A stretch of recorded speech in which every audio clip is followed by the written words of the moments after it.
Hey, Shalom. This is Shalomar from the Great Millstone Atlanta Camp. Before I get started in this lesson, I want to give all praises, honor, and glory to Yahweh, Ba'ashem Yahweh Shah, Ba'ashem Rakak Wadash.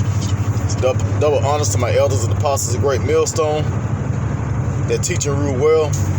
Peace, safety, much love, and blessings to the elect of Israel. And I just want to go into, how the Lord would test your faith, because a lot of people think, especially outside of the truth, a lot of people dealing with different religions think that you can go to the Lord for anything, and right then and there, he just snap his fingers and it'll happen. No, the Lord, you have to have faith and works, to go to Yahweh Ba'ashem Yahweh Shah for your prayers to get answered. And the Christian church always has that saying, come as you are. Basically, come into church, in any kind of, no, you can't do that. You got to have your shit together when you go to the Lord.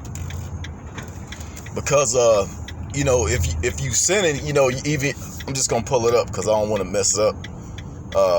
In Proverbs chapter 28.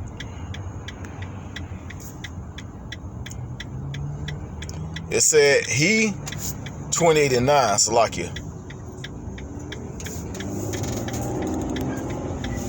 Proverbs chapter 28, verse 9. He that turneth away his ear from hearing the law, even his prayer shall be abomination.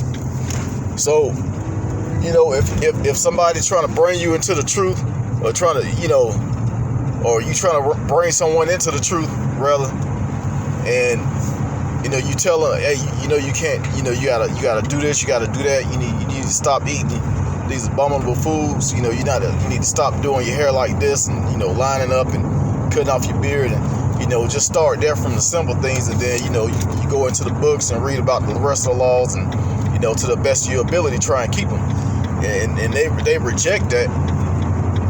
Right then they already marked themselves. So the Lord is not going to listen to you. Now I was having a pretty deep conversation with somebody real close to me that knows about the truth, and their reason was that for not praying was that the Lord don't listen to them. No, the Lord is listening. The Lord sees and hears everything. He knows your actions. He knows your thoughts. You can't just go to the Lord and ask him for something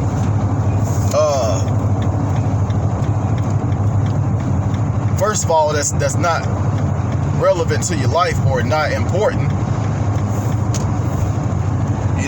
Basically different necessities. You go to the Lord for your health. You go to the Lord to get you out of certain situations, that could cause you to, be in a tough living situation. Anything that could mess up your life. You go to the Lord to help you with those things, to help you get out of it. You go to the Lord to ask for knowledge.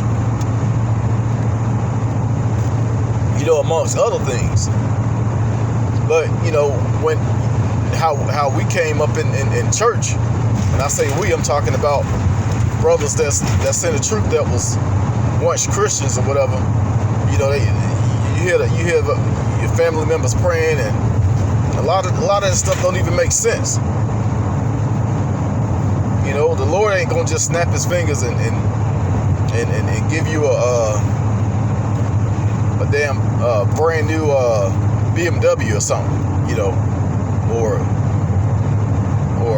give you $1 million.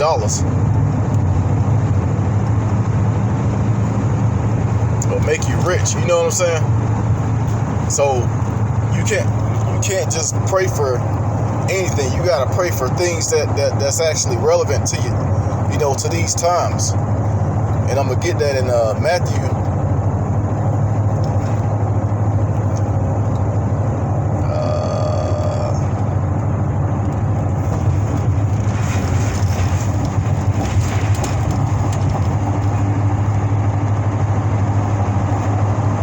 I'm looking for the scripture.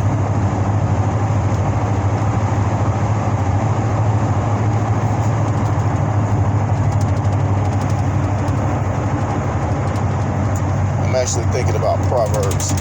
Matthew chapter...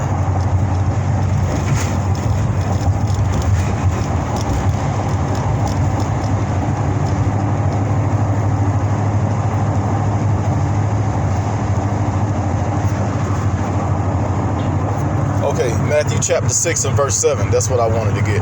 It says, "But when ye pray, use not vain repetitions as the heathen do, for they think that they shall be heard for their much speaking." You know, saying these super long prayers, and you know, by the end of the prayer you be about to fall asleep, you know.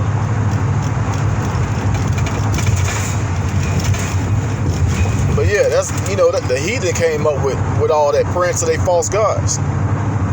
You know, starting with Esau, you know, in these times, Esau, Edom, the so-called white man, when he put Jesus on us, white Jesus, you know, whose real name is Yahweh Shai. You know, all people basically was taught how to be Christians. And with that came vain prayers, saying the same thing over and over. That's what this is talking about. So, like I said, when you go to the Lord, you gotta have your stuff together, man.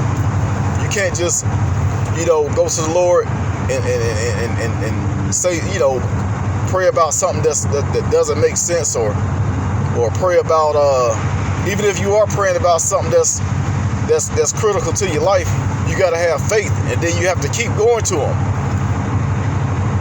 You know, every time you pray, you mention the same thing, and then, you know, after a while, just leave it alone, because that's where your faith kicks in. You already know the Lord is going to take care of it, and before you know it, it's going to happen. You know, I actually did a video on what I went through with losing my home and my family being split up. You know, I kept praying, you know, for the Lord to put us in a home and you know, in an apartment or something, and it's like it wasn't happening. So I went to brothers, asked brothers to pray for me. You know, it still didn't happen. So I'm like, look, I just want my family back together. And I went to the brothers, you know, they prayed over me, and that same week my family was back together, and then a week after that we was in our own home. So the Lord was probably, I really truly, as a matter, I don't believe, I know the Lord was testing my faith, you know, to see that if I was serious about, you know, coming to him and serious about, you know, continuing to go to him. Because a lot of people, you know, they'll pray for something and then they get it, and then the Lord don't hear from him until he needs them again. You know, you gotta think, you know, you can't don't think about what has the Lord done for you. You gotta think, what have you done for Yahweh Bashem Yahweh Shai? What have you done for Yahweh Bashem Yahweh Shai? You know, have you been teaching? Have you been spreading the word of the truth? You know, bringing forth good fruit? You know, have you been giving praises? Have you just been giving thanks? Sometimes I just ask the Lord, you know, thank you for making me an Israelite. Because in these times to come, it's going to be a terrible thing to be a heathen.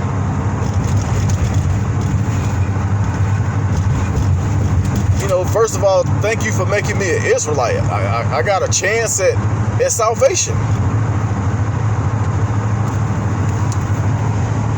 And I'm going to end off with Hebrews chapter 11. Which is a beautiful chapter.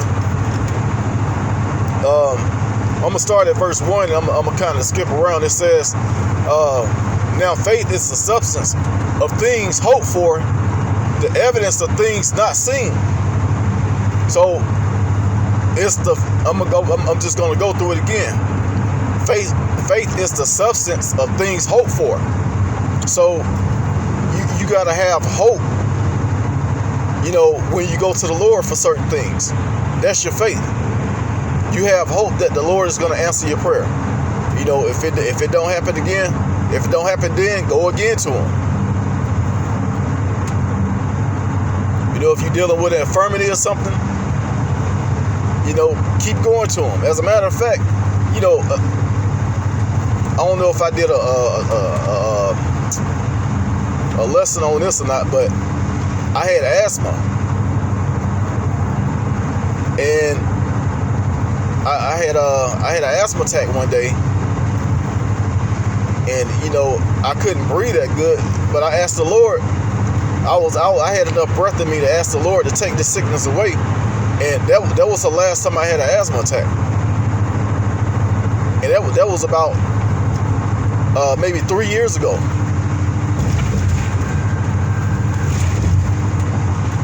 You know, call all Yahweh Bashim Yahweh Shai.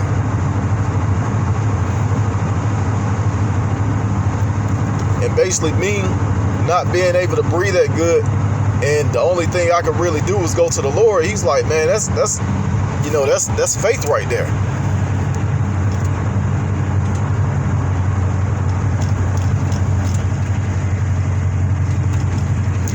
Verse 6 says, but without faith it is impossible to please him, for he that cometh to Yahweh must believe that he is, and that he is a rewarder of them that diligently seek him.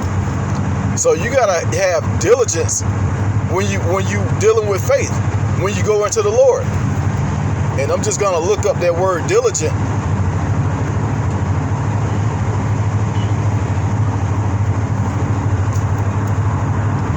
You gotta excuse me because I'm actually driving right now.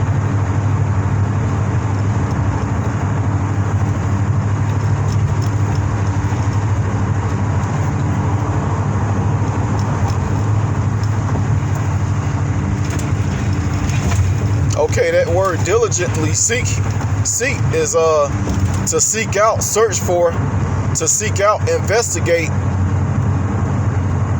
to seek out for oneself, beg, crave, to demand, require.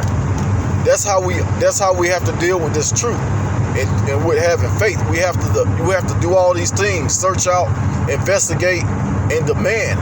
That's being diligent.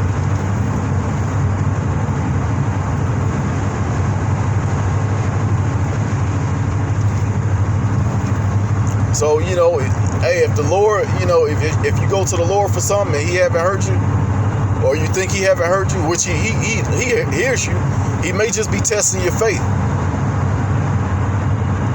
You know, and you know what happened to me built me up for these times to come.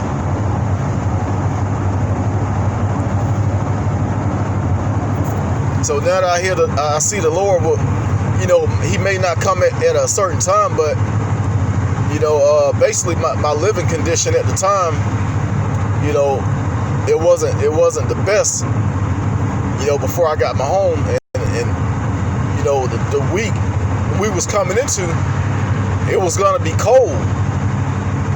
You know, it was gonna be like below freezing. It's actually been cold since that, you know, since that time. But, you know, for a whole week or two, it's been cold outside. So us staying where we was gonna freeze. But the Lord came through, and you know, everything just worked out. And then we was able to move in. You know, I'm thinking that we have to wait to get the gas turned on so we'll have heat. We moved into the house, the gas was already on, and you can't tell me that's not the power of Yahweh Bashim Yahweh Shai.